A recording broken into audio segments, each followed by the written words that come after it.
আপনি যখন ঘুমান তখন হয়তো স্বপ্ন দেখেন, কিন্তু গাজার শিশুরা ওরা ঘুমোতে ভয় পায়, কারণ স্বপ্নেও দেখা যায় বোমা আর মৃত্যু। ১৯ মাস ধরে ইসরায়েলি আগ্রাসনের মাঝে থরথর করে কাঁপছে গাজা। পুরো একটি প্রজন্ম বেড়ে উঠছে ধ্বংসস্তূপ, ক্ষুধা আর ভয় নিয়ে। এই যুদ্ধ কেড়ে নিয়েছে শিশুদের শৈশব, আর তাদের মুখে হাসির বদলে বসিয়ে দিয়েছে শঙ্কা আর শূন্যতা। গাজার এক কিশোর ইয়াদ কাসেম প্রতিদিন ঘুম থেকে উঠে না পেয়ে খাবার, কাঠ খুঁজতে চায় আগুন জ্বালানোর জন্য। গায়ে সূর্যের তাপ, পেটে না খেয়ে জ্বালা, এভাবেই কেটে যায় তার সকাল। সকালে ঘুম থেকে উঠে কিছু খুঁজতেও শক্তি পায় না, বলেছে ইয়াদ। গোশত তো দূরের কথা, একটা টমেটোর দাম এখন 10 শেকেল, অথচ ওদের কাছে 1 শেকেলও নেই।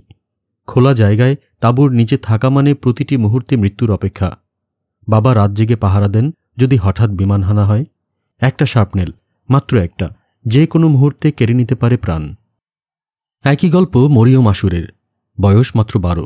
সে বলে, ভোরে ঘুম থেকে উঠে স্কুলে যেতাম, এখন দাঁড়িয়ে থাকি স্যুপ লাইনে, পানির জন্য, সামান্য ডালের জন্য ঘণ্টার পর ঘণ্টা অপেক্ষা। তার স্বপ্ন আজ হিংস্র বাস্তবতায় দগ্ধ। পরনে ভালো কাপড় নেই, স্কুল নেই, আর নেই সেই নিরাপত্তা। মরিয়মের ভয়, সে ঘুমালে হয়তো আর জেগে উঠবে না। জেগে উঠলেও হয়তো দেখতে হবে স্বজন নেই, তাঁবু উড়ে গেছে, চারপাশে রক্ত আর কান্না। এক শিশুর মুখে এমন কথা শুনে আপনার পাথর হৃদয়ও কি কাঁপবে না?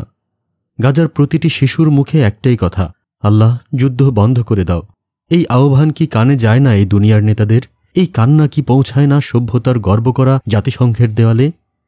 যখন আপনি এই ভিডিওটি দেখছেন, তখন হয়তো গাজার আকাশে আরেকটি ড্রোন উড়ছে, আর কোনো একটি শিশু আবারও ভয় নিয়ে ঘুমানোর চেষ্টা করছে।